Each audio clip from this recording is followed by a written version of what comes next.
O desejado de todas as nações. Capítulo 37. Os primeiros evangelistas.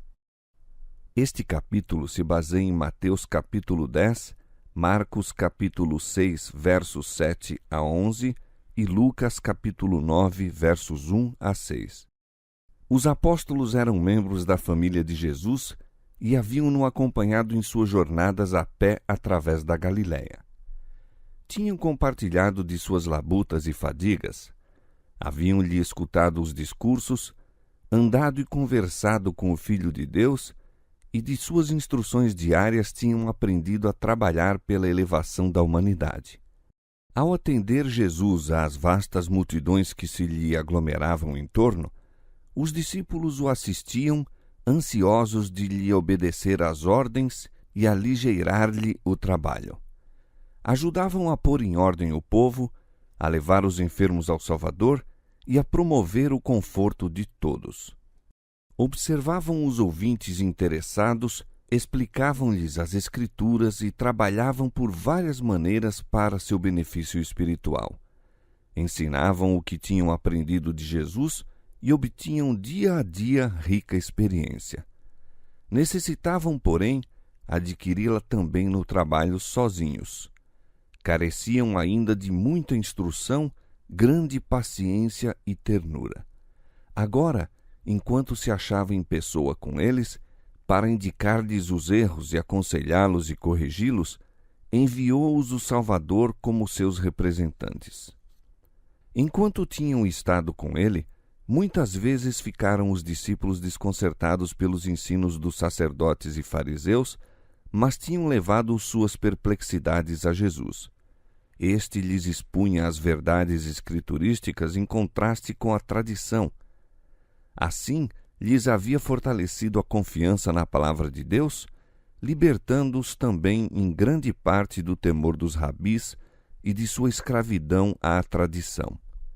No preparo dos discípulos, o exemplo do Salvador fora muito mais eficaz que só por si qualquer doutrina. Ao serem separados dele, todo olhar e palavra e entonação lhes acudia à memória. Muitas vezes, quando em conflito com os inimigos do Evangelho, repetiam-lhe as palavras e, ao verem o efeito produzido sobre o povo, muitos se regozijavam. Chamando os 12 para junto de si, Jesus ordenou-lhes que fossem 2 a 2 pelas cidades e aldeias. Nenhum foi mandado sozinho, mas irmão em companhia de irmão, amigo ao lado de amigo. Assim se poderiam auxiliar e animar mutuamente, aconselhando-se entre si e orando um com o outro, a força de um suprindo a fraqueza do outro. Da mesma maneira enviou ele posteriormente os 70. Era o desígnio do Salvador que os mensageiros do Evangelho assim se associassem. Teria muito mais êxito a obra evangélica em nossos dias, fosse esse exemplo mais estritamente seguido. A mensagem dos discípulos era a mesma de João Batista e do próprio Cristo. É chegado o reino de Deus. Não deviam entrar com o povo em discussão quanto a ser ou não ser Jesus de Nazaré o Messias, mas deviam fazer, em seu nome, as mesmas obras de misericórdia que ele realizara. Ele lhes ordenou: curai os enfermos, limpai os leprosos, ressuscitai os mortos, expulsai os demônios. De graça recebestes, de graça dai. Durante seu ministério, Jesus empregou mais tempo em curar os doentes do que em pregar. Seus milagres testificavam a veracidade de suas palavras, de que não viera destruir, mas salvar. Sua justiça ia adiante dele e a glória do Senhor servia-lhe de retaguarda. Aonde quer que fosse, precedia-o a fama de sua misericórdia. Por onde havia passado, regozijava-se na saúde os que tinham sido objeto de sua compaixão e experimentavam as forças recém-adquiridas. Multidões se lhes apinhavam em torno para ouvir de seus lábios as obras que o Senhor realizara. Sua voz foi o primeiro som que muitos ouviram, seu nome a primeira palavra que proferiram, seu rosto o primeiro que contemplaram. Por que não amariam a Jesus proclamando-lhe o louvor? Ao passar ele pelas cidades e aldeias, era como uma corrente vital, difundindo vida e alegria por onde quer que fosse. Os seguidores de Cristo devem trabalhar como ele o fez. Cumpre-nos alimentar os famintos, vestir os nus e confortar os doentes e aflitos. Devemos ajudar aos que estão em desespero e inspirar esperança aos desanimados. E a nós também se cumprirá a promessa: a tua justiça irá adiante da tua face e a glória do Senhor será a tua retaguarda. Isaías 58, verso 8. O amor de Cristo, manifestado em abnegado serviço pelos outros, será mais eficaz em reformar os malfeitores do que a espada ou os tribunais de justiça. Estes são necessários para incutir terror aos transgressores, mas o amorável missionário pode fazer mais do que isto. Muitas vezes o coração se endurece sob a repreensão, mas se abrandará sob a influência do amor de Cristo. O missionário não somente pode aliviar os incômodos físicos, mas conduzir o pecador ao grande médico, o qual é capaz de purificar a alma da lepra do pecado.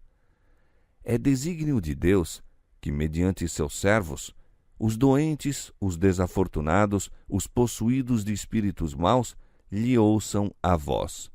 Deseja, mediante seus instrumentos humanos, ser um confortador tal como o mundo não conhece.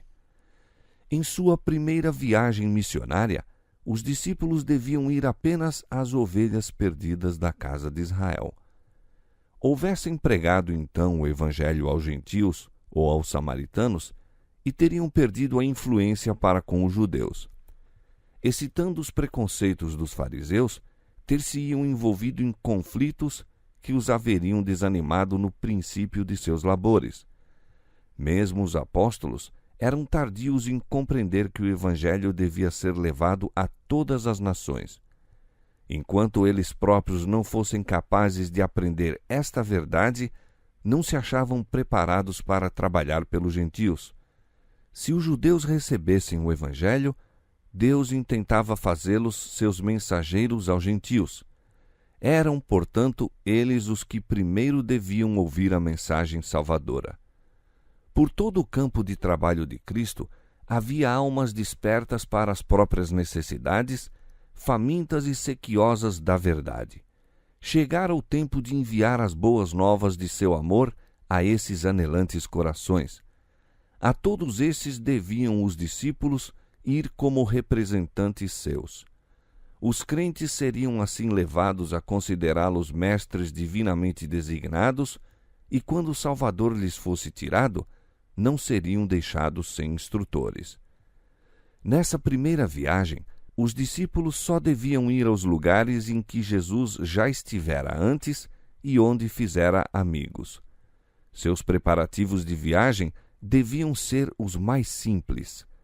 Não deviam permitir que coisa alguma lhes distraísse o espírito de sua grande obra, nem de maneira nenhuma excitar a oposição e fechar a porta ao trabalho posterior. Não deviam adotar o vestuário dos mestres religiosos, nem usar no traje coisa alguma que os houvesse de distinguir dos humildes camponeses. Não lhes convinha entrar nas sinagogas e convocar o povo para serviço público. Seu esforço devia se desenvolver no trabalho feito de casa em casa. Não deviam perder tempo em inúteis saudações, nem indo de casa em casa se hospedar, mas convinha que aceitassem em todo lugar a hospitalidade dos que eram dignos, os que os receberiam de coração, como hospedando ao próprio Cristo.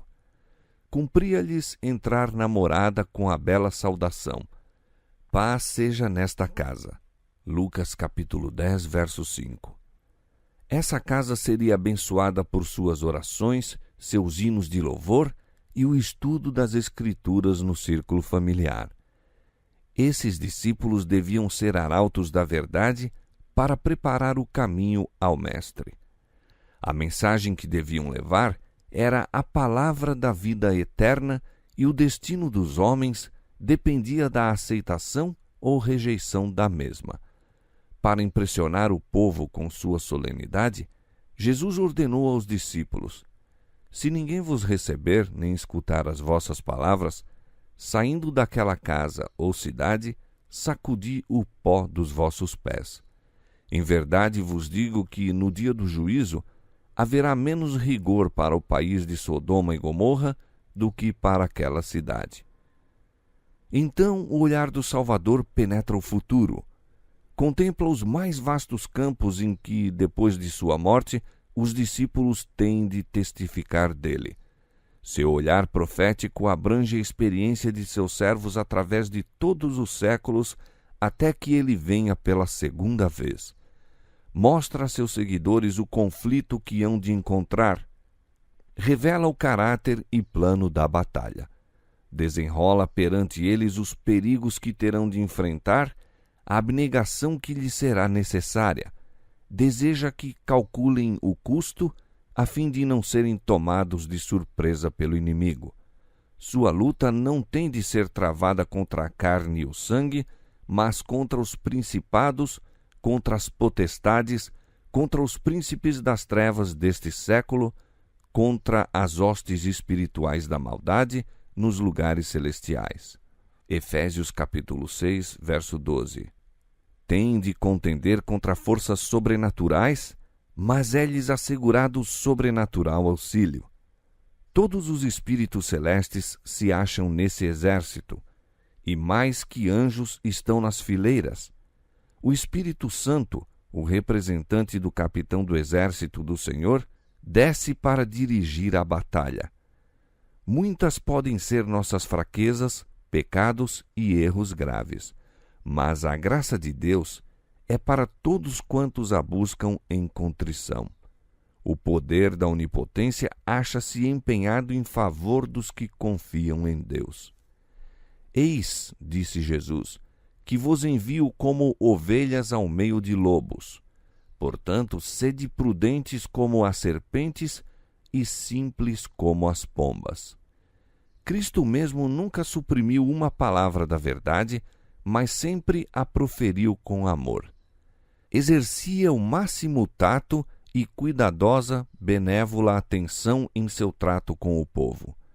Nunca foi rude, nunca proferiu desnecessariamente uma palavra severa, não ocasionou nunca, sem motivo, uma dor a uma alma sensível.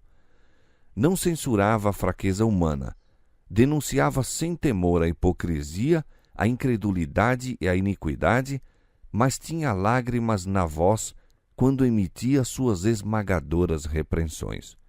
Chorou sobre Jerusalém, a cidade amada, que o recusava receber a ele o caminho, a verdade e a vida. Rejeitaram-no a ele, o Salvador, mas olhava-os com piedosa ternura e com tão profunda dor que lhe partiu o coração. Toda a alma era preciosa aos seus olhos. Conquanto se portasse sempre com divina dignidade, inclinava-se com a mais terna consideração para todo membro da família de Deus. Via em todos os homens almas caídas que era sua missão salvar. Os servos de Cristo não devem agir segundo os naturais ditames do coração. Precisam de íntima comunhão com Deus, a fim de que, sob provocação, o próprio eu não assome e despejem uma torrente de palavras inconvenientes, palavras que não são como o orvalho ou como a chuva suave que refrigera as ressequidas plantas. É isto que Satanás quer que façam, pois são esses os seus métodos. É o dragão que está irado, é o espírito de Satanás que se revela em zanga e acusação. Mas aos servos de Deus, cumpre ser seus representantes. Ele quer que usem apenas a moeda corrente no céu, a verdade que lhe apresenta a imagem e inscrição. O poder com que tem de vencer o mal é o poder de Cristo. A glória dele, a sua força. devem fixar os olhos em sua beleza de caráter. Podem, então, apresentar o Evangelho com divino tato e suavidade. E o espírito que se conserva manso em face da provocação dirá mais em favor da verdade do que o fará qualquer argumento, por mais vigoroso que seja. Os que são lançados em conflito com os inimigos da verdade têm de enfrentar não somente homens, mas Satanás e seus instrumentos. Lembrem-se eles das palavras do Salvador: Eis que vos envio como ovelhas ao meio de lobos. Lucas capítulo 10, verso 3. Descansem no amor de Deus e o espírito permanecerá calmo mesmo quando pessoalmente maltratados. O Senhor os revestirá de divina armadura. Seu Santo Espírito há de influenciar a mente e o coração, de modo que a voz não se lhes assemelhe ao uivo dos lobos. Continuando as instruções aos discípulos, Jesus disse: Acautelai-vos, porém, dos homens. Não deviam pôr implícita confiança naqueles que não conheciam a Deus, revelando-lhes seus desígnios, pois isso daria vantagem aos instrumentos de Satanás. As invenções humanas fazem muitas vezes malograr os planos de Deus. Os que constroem o templo do Senhor devem fazê-lo em harmonia com o modelo mostrado no monte, a semelhança divina. Deus é desonrado e o Evangelho traído quando seus servos confiam no conselho de homens que não se acham sob a direção do Espírito Santo. A sabedoria mundana é loucura diante de Deus. Os que nela se apoiarem hão de, com certeza, errar.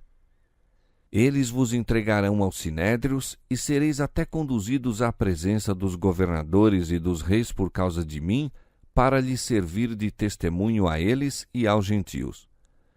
A perseguição difundirá a luz. Os servos de Cristo serão conduzidos perante os grandes do mundo, os quais, a não ser assim, talvez nunca ouvissem o Evangelho. A verdade tem sido desfigurada diante desses homens. Têm ouvido falsas acusações a respeito da fé dos discípulos de Cristo. Muitas vezes, a única maneira em que podem chegar ao conhecimento de seu verdadeiro caráter é o testemunho dos que são levados a julgamento por causa de sua fé. Sob interrogatório, é-lhes exigido responder e seus juízes têm de escutar o testemunho apresentado. A graça de Deus será concedida a seus servos para que possam fazer face à emergência. Naquela mesma hora, disse Jesus, vos será ministrado o que haveis de dizer. Porque não sois vós quem falará, mas o Espírito de vosso Pai é quem fala em vós. Ao iluminar o Espírito de Deus a mente de seus servos, a verdade será apresentada em seu divino poder e preciosidade. Os que rejeitam a verdade se erguerão para acusar e oprimir os discípulos. Mas em presença de preconceito e sofrimento, e mesmo da morte, cumpre aos filhos do Senhor revelar a mansidão de seu divino exemplo. Assim se verá o contraste entre os instrumentos de Satanás e os representantes de Cristo. O Salvador será erguido perante os governadores e o povo. Os discípulos não foram revestidos da coragem e fortaleza dos mártires, senão quando essa graça se tornou necessária. Então se cumpriu a promessa do Salvador. Quando Pedro e João testificaram perante o conselho do Sinédrio, os homens se maravilharam e tinham conhecimento que eles haviam estado com Jesus. Atos 4:13. Acerca de Estevão, acha-se escrito que todos os que estavam assentados no conselho, fixando os olhos nele, viram o seu rosto como o rosto de um anjo. Os homens não podiam resistir à sabedoria e ao espírito com que falava. Atos capítulo 6, versos 15 e 10. E Paulo, escrevendo a respeito de seu próprio julgamento na corte dos Césares, diz: Ninguém me assistiu na minha primeira defesa, antes todos me desampararam, mas o Senhor assistiu-me e fortaleceu-me para que por mim fosse cumprida a pregação e todos os gentios a ouvissem, e fiquei livre da boca do leão. 2 Timóteo 4, 16 e 17. Os servos de Cristo não deviam preparar determinado discurso para apresentar quando levados a juízo. Sua preparação devia ser feita dia a dia, entesourando as preciosas verdades da palavra de Deus e robustecendo a própria fé mediante a oração. Quando levados a julgamento, o Espírito Santo lhes traria à memória as próprias verdades que fossem necessárias. Um diário e sincero esforço para conhecer a Deus e Jesus Cristo, a quem ele enviou, traria poder e eficiência à alma. O conhecimento obtido por meio de diligente exame das Escrituras seria trazido qual relâmpago a iluminar a memória no momento oportuno. Mas se alguém houvesse negligenciado relacionar-se com as palavras de Cristo, se nunca houvesse experimentado o poder da graça na provação, não poderia esperar que o Espírito Santo lhe trouxesse à lembrança as suas palavras. Deviam servir diariamente a Deus com não dividida afeição e então confiar nele. Tão acerba era a inimizade contra o Evangelho que mesmo os mais ternos laços terrestres seriam desconsiderados. Os discípulos de Cristo seriam entregues à morte pelos membros da própria família. E odiados de todos sereis por causa do meu nome, acrescentou ele. Mas aquele que perseverar até ao fim será salvo. Marcos capítulo 13, verso 13. Advertiu-os, porém, a que não se expusessem desnecessariamente à perseguição. Ele próprio deixou muitas vezes um campo de labor em busca de outro, a fim de escapar dos que lhe procuravam a vida. Quando rejeitado em Nazaré, e seus próprios concidadãos tentavam matá-lo, ele desceu a Cafarnaum, e aí o povo se admirou de seus ensinos, porque a sua palavra era com autoridade. Lucas capítulo 4, verso 32. Assim, seus servos não se deveriam desanimar diante da perseguição, mas procuraram um lugar onde pudessem trabalhar ainda pela salvação de almas. O servo não é mais que seu senhor. O príncipe do céu foi chamado Belzebu, e seus discípulos serão da mesma maneira apresentados sob um falso aspecto. Seja qual for o perigo, porém, os seguidores de Cristo devem confessar seus princípios. Devem desdenhar a dissimulação. Não podem permanecer sem se expor até se certificarem de estar a salvo ao confessar a verdade. São colocados como atalaias para advertir os homens contra o perigo em que estão. A verdade recebida de Cristo deve ser comunicada franca e abertamente a todos. Jesus disse: "O que vos digo em trevas, dizei-o em luz, e o que escutais ao ouvido, pregai-o sobre os telhados." O próprio Jesus não comprou nunca a paz mediante transigências. O coração transbordava-lhe de amor por toda a raça humana, mas nunca era condescendente para com seus pecados. Era muito amigo deles para permanecer em silêncio enquanto prosseguiam numa direção que seria a ruína de sua alma, a alma que ele comprara com seu próprio sangue. Trabalhava para que o homem fosse leal para consigo mesmo, leal para com seus mais altos e eternos interesses. Os servos de Cristo são chamados a realizar a mesma obra e devem estar apercebidos para que, buscando evitar desarmonia, não transigam contra a verdade.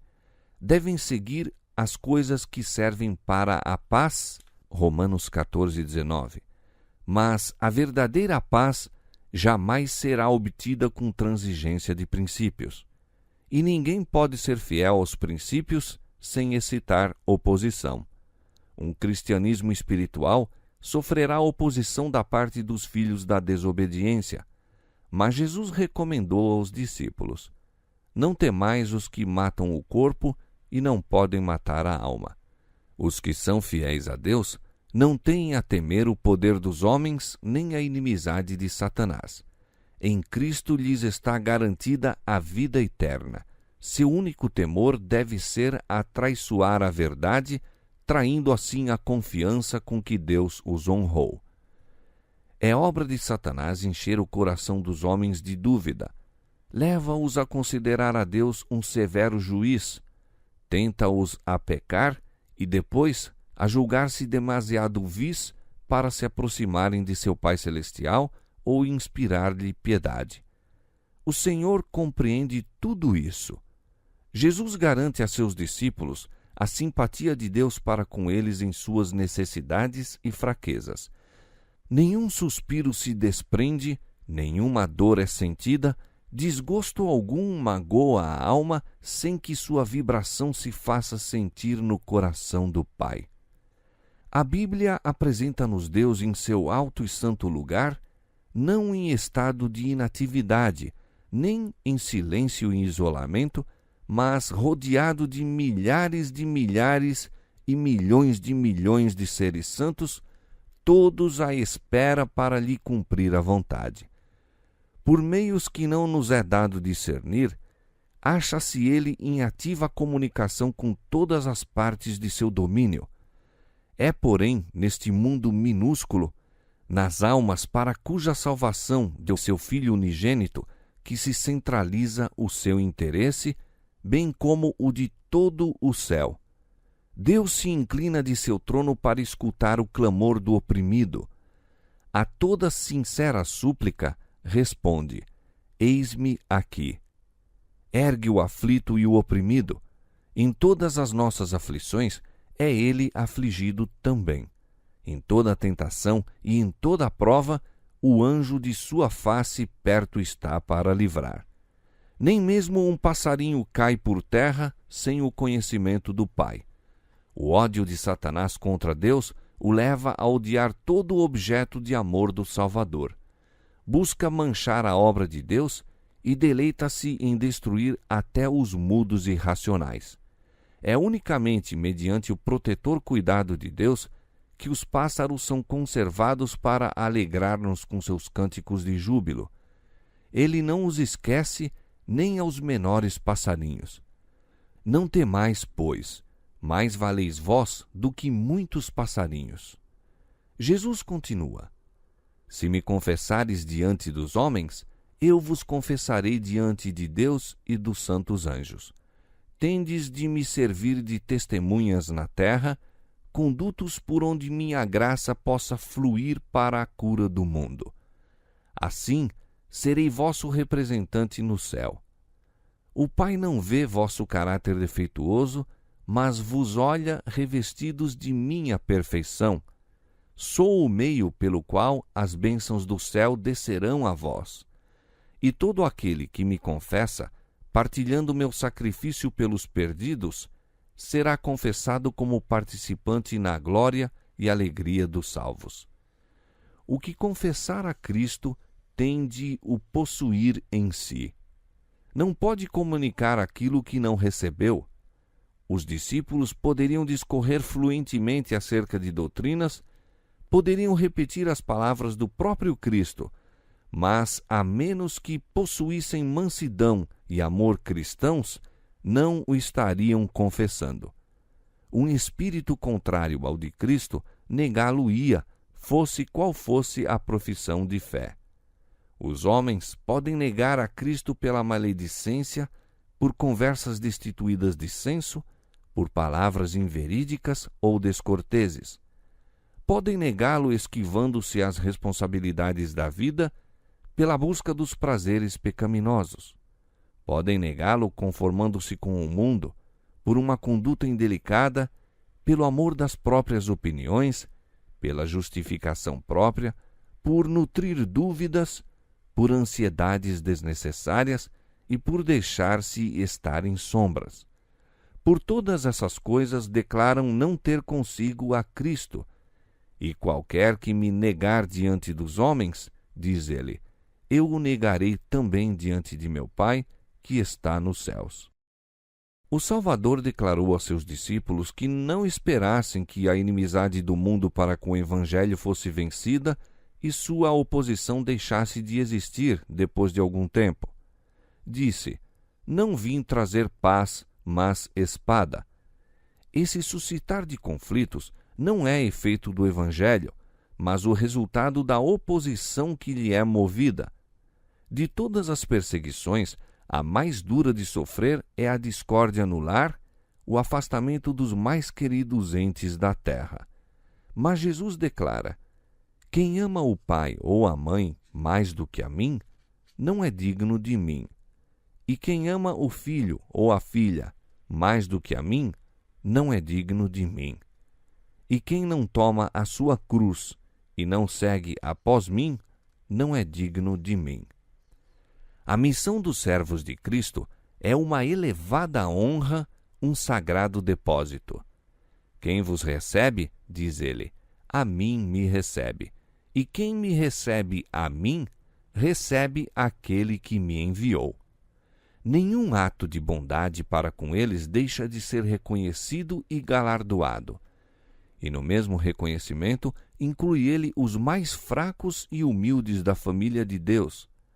E qualquer que tiver dado só que seja um copo de água fria a um destes pequenos, os que são quais crianças na fé e no conhecimento de Cristo, em nome de discípulo, em verdade vos digo que de modo algum perderá o seu galardão.